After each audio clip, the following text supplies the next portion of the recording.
Hi friends, ಎಲ್ಲರಿಗೂ ನಮಸ್ತೆ. ಶಿವನ್ಯ ಕನ್ನಡ ಚಾನಲ್ಗೆ ಸ್ವಾಗತ. ಇವತ್ತಿನ ವಿಡಿಯೋದಲ್ಲಿ ನಾನು ತುಂಬಾ ಬೇಗ ಕ್ವಿಕ್ಕಾಗಿ ಆಗೋವಂಥ ಚಕ್ಲಿ ರೆಸಿಪಿನ ನಾನು ನಿಮಗೆ ತೋರಿಸ್ತಾ ಇದ್ದೀನಿ. ಮಕ್ಕಳಿಗೆಲ್ಲ ಅಂಗಡಿಲೆಲ್ಲ ತಂದು ಕೊಡೋದ್ರ ಬದಲು ಮನೇಲೇ ಸಿಂಪಲ್ಲಾಗಿ ನೀವು ಮಾಡಿಕೊಡ್ಬೋದು. ಈಗ ಇದಕ್ಕೆ ಬೇಕಾಗಿರೋ ಸಾಮಗ್ರಿಗಳೇನು ಅಂತ ನೋಡ್ಕೊಂಡು ಬರೋಣ ಬನ್ನಿ. ಮೊದಲಿಗೆ ಒಂದು 3/4 ಕಪ್ಪಷ್ಟು ಹುರ್ಗಡ್ಲೆನ ತೊಗೊಂಡಿದ್ದೀನಿ. ಮತ್ತು ಅದೇ ಕಪ್ಪಲ್ಲಿ 2 ಕಪ್ಪಷ್ಟು ಅಕ್ಕಿ ಹಿಟ್ಟನ್ನ ತೊಗೊಂಡಿದ್ದೀನಿ. ಒಂದು 3 ಸ್ಪೂನಷ್ಟು ಬಿಳಿ ಎಳ್ಳು, ಹಾಗೆಯೇ 1 ಸ್ಪೂನಷ್ಟು ಅಜ್ವಾನ, ಸ್ವಲ್ಪ ಬೆಣ್ಣೆ, ರುಚಿಗೆ ತಕ್ಕಷ್ಟು ಖಾರದ ಪುಡಿ, ಹಾಗೆಯೇ ರುಚಿಗೆ ತಕ್ಕಷ್ಟು ಉಪ್ಪು, ನೀರು ಮತ್ತು ಎಣ್ಣೆ. ಈಗ ಇದನ್ನು ಮಾಡೋದು ಹೇಗೆ ಅಂತ ನೋಡೋಣ.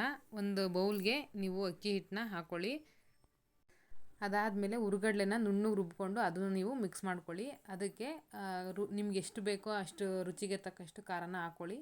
ಮಕ್ಕಳಿದ್ರೆ ಸ್ವಲ್ಪ ಕಡಿಮೆ ಹಾಕ್ಕೊಳ್ಳಿ. ರುಚಿಗೆ ತಕ್ಕಷ್ಟು ಉಪ್ಪನ್ನ ಹಾಕಿ ಹಾಗೆಯೇ ಚೆನ್ನಾಗಿ ಒಂದ್ಸಲ ಮಿಕ್ಸ್ ಮಾಡಿಕೊಂಡು ಅದಕ್ಕೆ ಬಿಳಿ ಎಳ್ಳು ಮತ್ತು ಅಜ್ವಾನನ ನೀವು ಸೇರಿಸ್ಕೊಳ್ಳಿ. ಚೆನ್ನಾಗಿ ಮಿಕ್ಸ್ ಮಾಡಿದ ಮೇಲೆ ಸ್ವಲ್ಪ ಬೆಣ್ಣೆನ ಹಾಕ್ಕೊಳ್ಳಿ. ನೀವು ಬೆಣ್ಣೆ ಇಷ್ಟಪಡಲ್ಲ ಅಥವಾ ಮನೇಲಿಲ್ಲ ಅಂದವರು 1-2 ಸ್ಪೂನಷ್ಟು ಎಣ್ಣೆನ ಬಿಸಿ ಮಾಡಿ ಬೇಕಾದ್ರೂ ನೀವು ಹಾಕ್ಕೋಬೋದು. ಈಗ ಇದಕ್ಕೆ ಸ್ವಲ್ಪನೇ ನೀರು ಹಾಕ್ಕೊಂಡು ಚಪಾತಿ ಹಿಟ್ಟಿನ ಅದಕ್ಕೆ ನೀವು ಕಲಿಸ್ಕೋಬೇಕು. ನೋಡಿ, ಅದಕ್ಕೆ ಕಲಿಸ್ಕೊಂಡ್ರೆ ಸಾಕಾಗುತ್ತೆ. ಈಗ ಎಣ್ಣೆನ ಕಾಯಕ್ಕೆ ಇಟ್ಕೋಬೇಕು. ಎಣ್ಣೆ ಚೆನ್ನಾಗಿ ಕಾದ್ಮೇಲೆ ಚಕ್ಲಿ ಒತ್ತೋದ್ರಿಂದ ನಾವು ಚಕ್ಲಿನ ಯಾವ ಶೇಪಲ್ಲಿ ಬೇಕೋ ಆ ಶೇಪಲ್ಲಿ, ರೌಂಡ್ ಶೇಪ್ ಬೇಕು ಅಂದರೆ ರೌಂಡ್ ಶೇಪಲ್ಲಿ, ಉದ್ದುದ್ದ ಬೇಕು ಅಂದರೆ ನಿಮಗೆ ಉದ್ದುದ್ದವಾಗಿ ನೀವು ಪ್ರೆಸ್ ಮಾಡಿಕೊಂಡು ನೀವು ಎಣ್ಣೆಗೆ ಬಿಟ್ಕೋಬೇಕು. ಎಣ್ಣೆ ಚೆನ್ನಾಗಿ ಕಾದ್ಮೇಲೆ ನೀವು ಹಾಕ್ಕೋಬೇಕಾಗುತ್ತೆ. ಹಾಕಿದ್ಮೇಲೆ 1-2 ನಿಮಿಷ ಹಾಗೆ ಬಿಡಿ. ನೀವು ಹಿಂದೆನೇ ಮಗ್ಚಾಕೋಕೆ ಹೋದರೆ ಅದು ಎಲ್ಲ ಪುಡಿ ಆಗೋ ಚಾನ್ಸಸ್ ಇರುತ್ತೆ. ಹಾಗಾಗಿ 1-2 ನಿಮಿಷ ಬಿಟ್ಟು ಆಮೇಲೆ ತಿರುಗಿಸ್ಕೋಬೇಕು. ಅದನ್ನು ಸ್ವಲ್ಪ ಕಲರ್ ಬರೋವರೆಗೂ ತಿರುಗಿಸ್ಕೊಂಡ್ರೆ ಸಾಕಾಗುತ್ತೆ. ನೋಡಿ, ಇಷ್ಟು ಕಲರ್ ಬಂದರೆ ಸಾಕು. ಈಗ ಇದನ್ನು ನಾವು ಸೈಡ್ಗೆ ಎತ್ತಿಟ್ಕೋಬೇಕು. ಹಿಟ್ಟನ್ನ ನಾವು ಚಕ್ಲಿ ಒತ್ತೋದಕ್ಕಿಂತ ಮುಂಚೆಗೆ ಚೆನ್ನಾಗಿ ನಾದ್ಕೋಬೇಕು. ಅದನ್ನು ಮೇಯ್ನ್ ಇರೋದು ನಾವು ಹಿಟ್ಟನ್ನ ನಾದ್ಕೊಳ್ಳೋದೇನೆ.